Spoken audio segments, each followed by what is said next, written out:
Pisces, hi! Welcome to Mystic Queen PH. Titingnan natin ang energies na parating sa inyo ngayong new moon in Leo. Yan, sa August 4, 2024, 7:12 p.m. Philippine time. If you are interested in private readings, meron tayong link sa description at sa pinned comment. Pakicheck nyo na lang yung information kung paano mag-book for a private reading.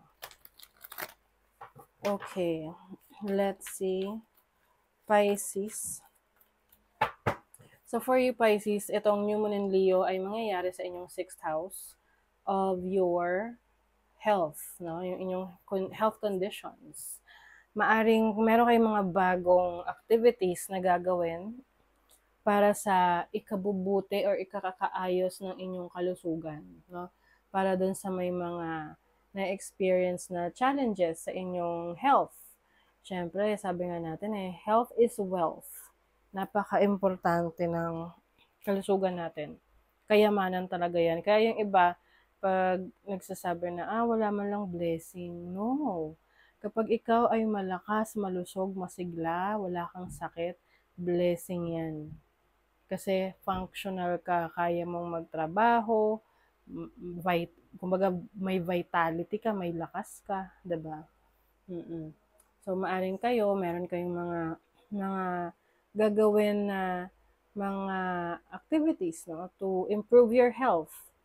And this is also about taking care of yourself. So kumbaga mas lalo nyong lalakasan ang inyong resistensya, no? Lalo na kung kayo ay nagkaroon ng sakit nung nakaraan, maaring may mga realizations kayo na dapat talaga healthy living na para makaiwas na sa sakit.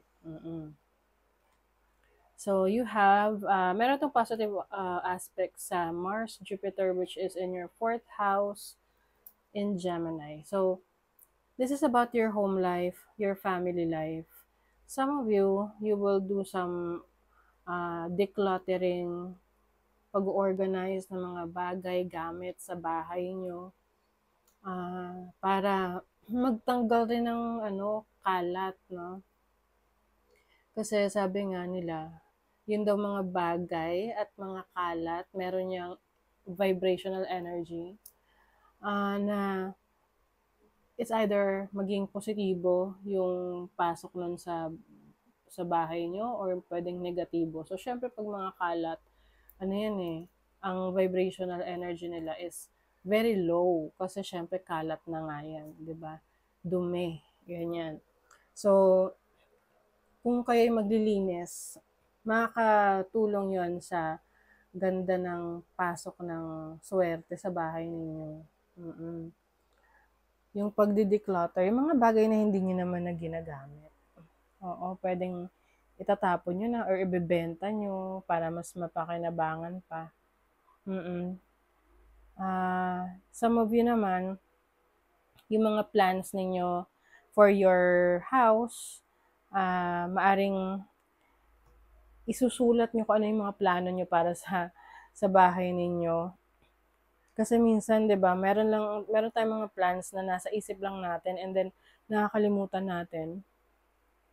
So for some of you, you will manage your time, your energy para ma-achieve mo yung mga goals mo for your house. For example, gusto mong makapagpundar ng mga gamit para sa kwarto mo or makapagpaayos ng kitchen mo, 'di ba?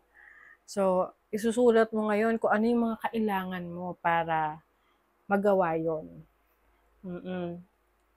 Mahirap naman kasi mag-decide ka lang basta na, papa-renovate ko yung kitchen. Tapos wala kang plano. Oo, baka ang mangyari niyan, nakatiwangwang yung kitchen kasi kinulang ka na sa budget. So, this is about planning, reorganizing your family life, home life sa bahay, oo. And meron lang siyang challenge sa 1st house, which is about yourself. Yung iba sa inyo, Pisces, nakakaramdam kayo ngayon ng katamaran. Oo, excuse me.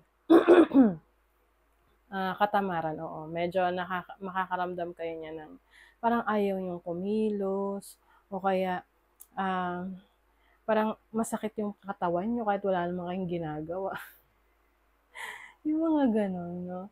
So, yun yung isa sa reason kung bakit parang ayaw niyong gumalaw kasi yung iba masakit yung katawan.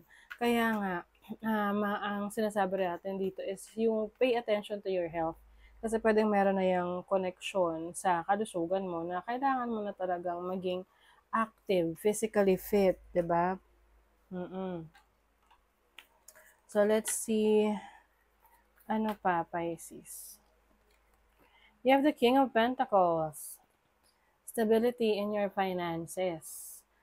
Oo, yung iba sa inyo, focus kayo sa pag-iipon ng pera. Puwedeng kayo ay merong negosyo or na mas nagiging masinop kayo sa inyong resources. You have the Page of Swords. This is learning. Puwedeng meron kayong mga inaaral na mga pamamaraan para kumita ng pera, especially online. You have the Hermit, so Virgo energy. Yeah, nire-reassess mo yung situation mo ngayon eh. If ito ba yung gusto mong buhay moving forward or ito ba yung in alignment ba siya sa mga goals mo? In alignment ba yung nangyayari sa buhay mo ngayon sa pangarap mo? Yung iba sa inyo Pisces nagkakaroon ng challenge sa pagtulog. Ang dami niyo kasing iniisip. Ang dami, kumbaga napaka-busy ng isip ninyo. Three of Swords. Merong disappointment dito. Pwedeng may nakaaway kayo, mahal sa buhay, romantic partner.